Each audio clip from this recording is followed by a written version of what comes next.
ವಿದ್ಯಾ ಗೋಕುಲ ಸೇವಾಶ್ರಮದಲ್ಲಿ ಪ್ರತಿ ವರ್ಷದಂತೆ ಈ ವರ್ಷವೂ ಸಹ 30ನೇ ತಾರೀಕು ಮಕ್ಕಳ ಹಬ್ಬ ಒಂದು ಕಾರ್ಯಕ್ರಮವನ್ನು ತುಂಬ ವಿಜೃಂಭಣೆಯಿಂದ ನಮ್ಮ ಸಿಂಗನಾಯಕನಹಳ್ಳಿಯ ಪುನೀತ್ ರಾಜ್ಕುಮಾರ್ ಅವರ ಸಭಾಂಗಣದಲ್ಲಿ ಏರ್ಪಡಿಸಿರ್ತಾರೆ.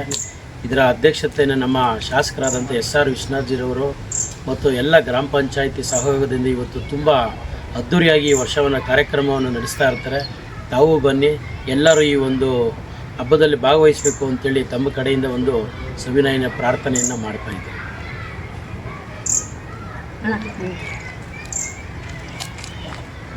ವಿದ್ಯಾಗೋಕುಲ ಸೇವಾಶ್ರಮದ ವತಿಯಿಂದ ನಮ್ಮ ರೂಪಮ್ಮನವರು ಪ್ರತಿ ವರ್ಷವೂ ಅದಂತೆ ಈ ವರ್ಷನೂ 30ನೇ ತಾರೀಕು ಮಕ್ಕಳ ಹಬ್ಬ ಮಾಡ್ತಾರೆ.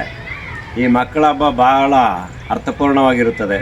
ವಿವಿಧ ಶಾಲೆಗಳಿಂದ ಆಗಮಿಸಿರುವಂಥ ಎಲ್ಲ ಮಕ್ಕಳನ್ನ ಒಟ್ಟಿಗೆ ಸೇರಿಸಿ ಇದಕ್ಕೊಂದು ಅರ್ಥಪೂರ್ಣವಾದಂಥ ಮಕ್ಕಳಿಗೆ ವಿಚಾರನ ತಿಳಿಸಿ ಅವ್ರನ್ನೆಲ್ಲ ಆಟೋಪಗಳನ್ನು ಆಡಿಸಿ ತುಂಬ ಚೆನ್ನಾಗಿ ಮಾಡ್ತಾರೆ. ಇದೇ ಥರ ಪ್ರತಿ ವರ್ಷನ ಮುಂದುವರ್ಕೊಂಡು ಹೋಗಲಿ, ಅಮ್ಮನಿಗೆ ಇನ್ನೂ ಹೆಚ್ಚಿಗೆ ಶಕ್ತಿ ಕೊಡಲಿ ಅಂತ ಹೇಳ್ಕೊಂಡು ಎರಡು ಮಾತನ್ನು ಎಲ್ರಿಗೂ ನಮಸ್ತೆ ಸ್ನೇಹಿತರೆ, ರೂಪ ಮಾತಾಡ್ತಿದ್ದೀನಿ. ವಿದ್ಯಾಗೋಕುಲ ಸೇವಾಶ್ರಮ ಸಿಂಗನಾಯಕನಹಳ್ಳಿಯಿಂದ.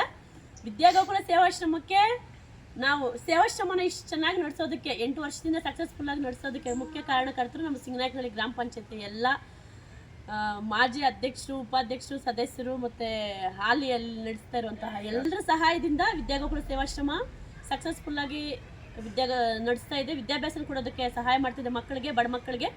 ಸಿಂಗನಾಯಕನಹಳ್ಳಿಯಲ್ಲಿ ಹೆಣ್ಮಕ್ಳದ್ದು, ಯಲಹಂಕ ನ್ಯೂಟನಲ್ಲಿ ಗಂಡು ಮಕ್ಕಳು 2 ಬ್ರಾಂಚ್ ಇದೆ. ಎಲ್ಲರ ಸಹಾಯದಿಂದ ಸಂಸ್ಥೆ ನಡೆಸ್ತಾ ಇರೋದ್ರಿಂದ ನಮ್ಮ ಸಂಸ್ಥೆಗೆ ಮಕ್ಕಳ ಹಬ್ಬಕ್ಕೆ ಗೆಸ್ಟಾಗಿ ನಾವು ಪ್ರಶಾಂತ್ ರೆಡ್ಡಿ ಅಣ್ಣನ ಮತ್ತು ಮುದ್ರಾರೆಡ್ಡಿ ಅಣ್ಣನ ಕರೆದ್ರಿ. ಅವ್ರ ಸಹಕಾರ ನಮ್ಮಲ್ಲಿ ಇರುತ್ತೆ ಅಂತ ತಿಳಿಸಿದ್ದಾರೆ. Thanks very much sir. ನಿಮ್ಮ ಸಹಕಾರ ಇದೇ ರೀತಿ ಇರಲಿ. ಧನ್ಯವಾದಗಳು.